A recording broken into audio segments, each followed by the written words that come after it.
An epic showdown. Second and goal. Throw to the end zone. Take goes up. Touchdown, Florida State. Between two college football powers. No play action from the pocket. Takes it down. Field shot. Ridley is running free. He's got it. Touchdown. Tied. This is the GMC postgame show. Brought to you by your Jacksonville GMC dealers. Now, here is First Coast News Sports Director, Chris Porter. And you are looking live inside the press room at Mercedes-Benz Stadium in Atlanta, Georgia. That is where we are waiting on Jimbo Fisher as the Noles lost to the number one ranked team in the country, Alabama, tonight, 24-7. The Noles appear to have lost their quarterback. We don't know for how long. DeAndre Francois went down. We'll talk about that a little bit more in just a moment. Hello, everybody, and welcome to the GMC post-game show. I'm Chris Porter. What a great day of college football here on ABC 25. We saw the Gators in the first part of the doubleheader take on the Michigan Wolverines. We'll get to them in just a minute. And then you just saw Florida State and Alabama. Let's roll those highlights. Derwin James back healthy in 2017. Only played in 2 games last year. Second quarter, Bama leading 3-0 when DeAndre Francois lets it rain and Auden Tate is going to clear it out. Spectacular grab there on the fade. 7-3 Noles. Alabama would answer. The Noles said they wanted to force Jalen Hurts to beat him with his arm. Big things popping, little things completely stopping to Calvin Ridley. Out of the play when you see him in the streets, 53 yards to the house. That made it 10-7. Crimson Tide, they led it by that score at the half. Special teams let the Seminoles down in this ball game. Givens is given. Coughs that one up. And Alabama would recover. And here's where they pretty much put the game away. Damian Harris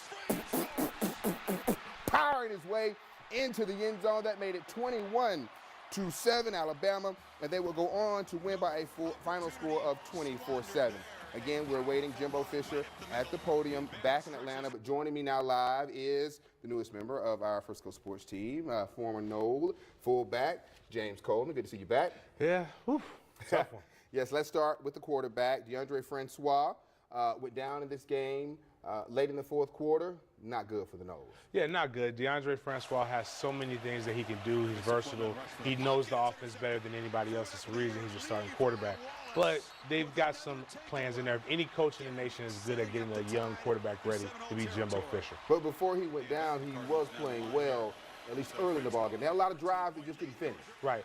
When you're playing a team like Alabama, you've got to capitalize on the things that they were getting. Tons of momentum in the first half. The one thing that I talked about is being true and not trying to force the big play. Second half, kind of forced the big play. f.s.u. just left a lot of points on the field in a lot of games, and it just goes to show how great Alabama is. It also goes to show how important special teams is. Is Jimbo at the podium? Okay, Jimbo is not the podium. My producer was talking in my ear there. Live TV, my friends. Let's talk about special teams. Alabama's spectacular tonight. f.s.u's let them down. Yeah, Alabama had some miscues too. They missed a couple of field goals, but one thing they did is the blocks. The block field goal, which was going to get translating to points. The block punt put them in great field position, and that's really where you start to see the things come down. Keith Gavin, he's known for the return that he had in last year's bowl game against Michigan. Son, it doesn't work like that every time. Sometimes it's good for you, sometimes it's bad. He coughs the ball up again on the 11, and that's when you really start to see things come down. You can only turn the ball over so many times. No doubt about it. Florida State is one of the best teams in the country. Taking on Alabama, a team that many programs like to measure themselves by. What did we learn about Florida State tonight? What we learned about Florida State is there's tons of potential there. The wide receiver core, great. Cam Akers is a little bit better. They need to get a little bit more secure in the running game. But the wide receiver position, you've got dynamic players, Auden Tate with the grabs. And then defensively, they're pretty sound. With that many turnovers in the field position that Bama had, this could have easily turned into Louisville 2.0. Could have easily been a 42 to 50-point game from Alabama. But the defense was able to hold their own and put Bama in situations where they just had to rely on 3 points or better yet, getting off the field. You're right. The defense did not play bad at all. James Coleman, just stay, keep it warm. Don't move. We'll talk a little bit more before this show is over. Jimbo Fisher is at the podium now in Atlanta. Seminoles lost to Alabama 24-7. Let's listen in. The way the game went, disappointed in where we were, but felt in what we were doing and how we were doing it. we just lost the momentum. The big thing was the momentum swings and the special teams in the second half. And when you get momentum, I always talk about that all the time. Momentum's the thing. It's hard to swing, especially when you play good people. Jimbo, did you see DeAndre? Did you talk to him after the game? What was? No, I saw him and I hugged him and told him I'm sorry it's hurt. We'll get the diagnosis and I love him and we'll figure out what we got to do from here. Okay, next question. All right, right here. Coach, special teams are always such an important thing that you do out there. Were you surprised by the breakdowns? Very much, because we work, exclusively. We do over 30, 35, 40 minutes a day on special teams. We work it hard, and we had a breakdown on the edge, and they got through on a field goal at the end of the half, which is another big momentum swing. And then they got the block punt. The guy just slid inside our guy. We knew who to block, what he did, and he just slid inside it, looking from what I understand, and I'll look at the film and got the block. And that was critical. And then, poor Key, he's played a great game, and he just made a bad decision. He thought he was out farther, wasn't as close to the goal line, and should just let the ball go. Just made a poor decision and tried to get it out, and then actually fumbled. So those are big, critical plays in the game. All right, over here on the left side. Jimbo, how concerned are you if DeAndre is out for a while? I can't know what he said. How concerned are you if DeAndre is out for a Oh, while? I'm definitely concerned. Because that's your starting quarterback and the kind of player he is and what he has. But we'll get the guys behind him and we'll rep those guys and play and we'll go on. Again, we'll have great people around him and do the things we got to do. Coach, how pleased were you with how the offensive line played tonight against the defense? Well, I thought they did we moved the ball very well the first half, had a good mix, and second half, the first couple drives, then once we lost the momentum and got one-dimensional, allowed them to blitz and tee off and come at us and make plays. But again, I'll evaluate the film. I thought they did some really nice things in the day because we had some good plays and some things that went really well. And again, we'll look, and when you play good people like that, you got to be perfect. But I didn't think they were poor at all. I thought they had a pretty solid job, and we'll look at the reasons why, the other breakdowns of what happened. Jimbo, if DeAndre can't go, will you go with James? As right now, we will, most likely. That's where we will, but we'll evaluate this week and see. All right, time for just a couple more quick ones. Where are we going next? All right, right here. Coach, I want to know what stuck out to you most about the new stadium and if you've ever met Arthur Blank. I don't know if I've ever met Arthur or not. It's a beautiful stadium.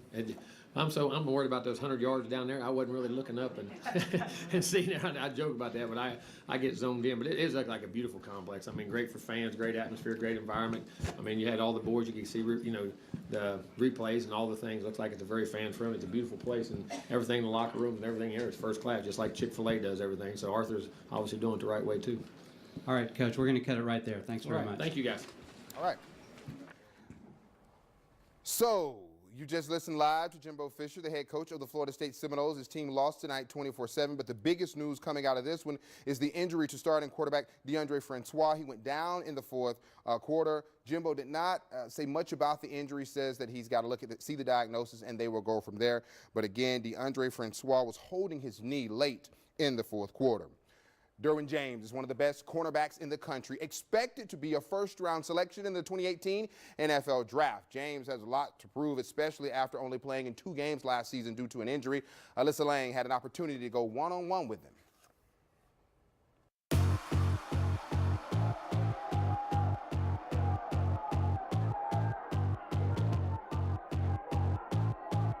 What does being out there this season mean to you? So it means so much, considering last year I didn't get to be out there last season, so just being out there this season is just going to be great. I know it's going to be a great season. It means I got to stay at number 1. It means I got to take my game to a whole nother level. The rankings and stuff good, but none of it really matter right now if you don't come put it in the work come fall time. So like I said, I'm ready, and I'm trying to stay where I'm at. What are your personal goals this year? Focus on doing my job and, like I said, getting guys around me better and, lining guys up on the defense. And, like I said, really just taking it step by step, not trying to make the big play every play, just doing my job. And I think that alone, me doing my job, will take care of itself. Heisman don't come in my mind at all. Like I say, for me to be the person I need to be, like I said, I didn't play last year, so I'm just trying to really just get back out there and just enjoying the game again. So like I say, I just want to get my feet back out there and enjoying the game. What kind of leader are you with this team? Oh, I'm the focal leader of this team. You know, like I feel like I'm one of the heart and soul leaders of this team. You know, like I say, everybody feed off my energy. You know, I have to bring my A game every day in practice. You know, even when sometimes practice ain't going too well how we want. I got to be that person. You know, all right, let's change the momentum. Let's be the spark plug. I'm the spark part of the team. So I feel like I play a big role on this team.